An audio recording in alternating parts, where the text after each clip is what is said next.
jungle. ठाकरेंचा वाघ काँग्रेसच्या जिल्हा अध्यक्ष राजेश नाईकला नडला. राजेश नाईकला पळवून लावले. शिवसेना सांगली जिल्हा प्रमुख पैलवान विशालसिंग राजपूत आक्रमक.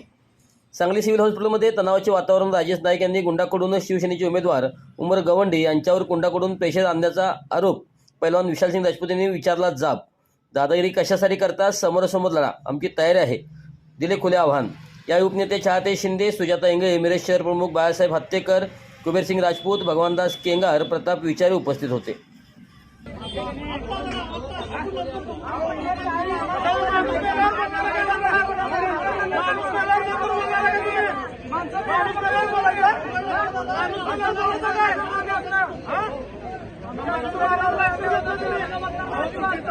आज यांच्या घरात आपल्या घरात तुमच्या घरात कशाने पाहिजे दादागिरी यांची दादागिरी यांच्या घरात ठेवायचं. आमच्या शिवसेनेला आणले काय विषय चाललाय? सगळे केला येणार किती जमलाय? काय विषय चाललाय?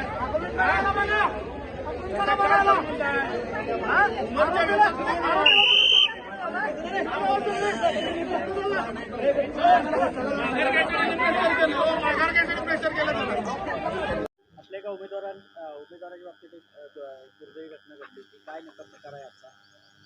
प्रभाग क्रमांक 16मध्ये उमर गवंडे नावाच्या व्यक्तीला आम्ही उमेदवारी दिलेली आहे, शिवसेना उद्धव बाळासाहेब ठाकरे गटाकडून. त्याने आमच्याकडे यायच्या आधी काँग्रेसकडे उमेदवारी मागितली होती. मागच्याला ते इलेक्शनला उभं राहिलं, त्यांना 4000 मतं देखील पडली होती. ज्यावेळेला आम्ही त्यांना उमेदवारी दिली आणि माघार घ्यायचा दिवस आला तर काँग्रेसचे तिथले माजी नगरसेवक आहेत, काही गुंडगिरीच्या लोकांना हाताशी धरून ह्या उमर गवंडेवर सारखं प्रेशर करत होते की माघार घ्या, माघार घ्या, माघार घ्या म्हणून. मग आम्ही उमर गवंडीला सांगितलं की तुम्ही माघारी वगैरे काय घेऊ नका आणि कुणाला भिवू नका, काय असेल तर तुम्ही आम्हाला सांगा, आम्ही त्यांना जशास तसं उत्तर देऊ.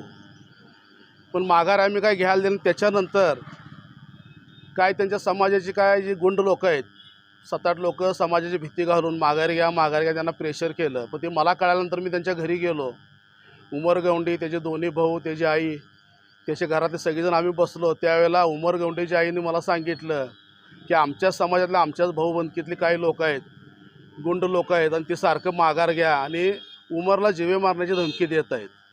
आणि जर का उमरनं माघारी घेतलं तर मी स्वतः विष पिऊन आत्महत्या करीन. माझं वैयक्तिक मत आहे की उमर गवंडीनं इलेक्शन लढवावं आणि जनसामान्यातला एखादा गरीब घरातला एखादा नगरसेवक व्हावा असं त्यांची इच्छा होती. मी उमर गवंडीची समजूत काढली त्यावेळेला की तुम्ही माघारी घेऊ नका किंवा काँग्रेसला पाठिंबा देऊ नका. पण काँग्रेसचे स्टँडिंग नगरसेवक जे आहेत त्यांनी एवढं प्रेशर केलं आणि मुस्लिम समाजाची त्यांना इतकी भीती घातली. मुस्लिम समाजाची काही 7-8 लोकं घेतली ज्यांच्यावर खरोखर क्रिमिनल केसेस आहेत आणि त्यांनी याला इतकं प्रेशर केलं समाजामध्ये तुला ठेवणार नाही, समाजात जर तू तुमच्या घरात कोणी वारलं तर दफन करावंसुद्धा आम्ही कोणी येणार नाही, अशा प्रकारच्या धमक्या त्यांना दिल्या. परवा दिवशी मी स्वतः तिथं गेलो होतो त्यांच्या ऑफिसला. ऑफिसमध्ये तिथं बाहेर लोक येऊन थांबली होती, मी माझ्या स्वतःच्या डोळ्यानं बघितलेलं आहे. तर त्यांच्या भाऊबंदकीतलीच काही गुंड लोक आहेत की तू माघार घे, तू इलेक्शन लढायचं नाही म्हणून त्याला दमदाटी द्यायला लागले. आणि त्याच्या मोबाईलमध्ये पण काही रेकॉर्डिंग आहेत की तुला गोळ्या घालून मारतो, असाही प्रकार माझ्या कानावर आला. पण मी गेल्या 8 दिवसाला बघतोय तर उमर गवंडी हा अतिशय प्रेशरमध्ये. आज त्याच्या आईनं आत्महत्या करायचा प्रयत्न केला, उद्या भविष्यात उमर गवंडीसुद्धा आत्महत्या करू शकतोय. तर पोलीस प्रशासनानं ह्याच्यावर ताबडतोब लक्ष देऊन खरोखर ज्या लोकांनी त्याला माघार घ्यायसाठी प्रेशर केलेलं आहे त्या लोकांना ताबडतोब त्यांनी ताब्यात घ्यावं. कारण लोकशाहीला काळिंबा लागण्यासारखी आता परिस्थिती झालेली आहे. लोकशाही जर आपल्याला टिकवायची असेल तर पोलीस प्रशासनानं ताबडतोब ह्यात लक्ष घालावं. आता आम्ही पोलीस अधिकाऱ्यांशी बोललो, पोलीस म्हणतात त्यांची अजून तक्रार दिली नाही. त्या उमर गवंडी इतका घाबरला आहे की तो काय कंप्लेंट करू शकत नाही आहे. पोलीस प्रशासनानं जर बसले तर ही लोक फोपावतील, समाजाच्या नावाला कलंक लावतील. मुस्लिम समाज अतिशय जागृत आहे, पण मुस्लिम समाजातले काय गुंड आहेत जे जाती धर्माच्या नावावर ह्या लोकांच्यावर प्रेशर आणलं आहे ते जगासमोर यायला पाहिजे आणि ह्या लोकांच्यावर कायदेशीर कारवाई व्हायला पाहिजे. आज ह्या ठिकाणी शिवसेनेचा एक नगरसेवक निवडून जाईल ह्या भीतीनं काँग्रेसचे काही बलाढ्य नेते ह्या स्वतः हस्तक्षेप करत आहेत.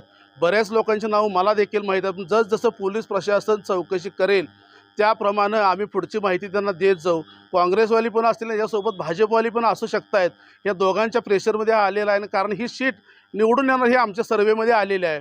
तर लवकरात लवकर पोलिसांनी यांच्यावर कडक कारवाई करावी अशी शिवसेना उद्धव बाळासाहेब ठाकरे गटाकडून आम्ही मागणी करत आहे.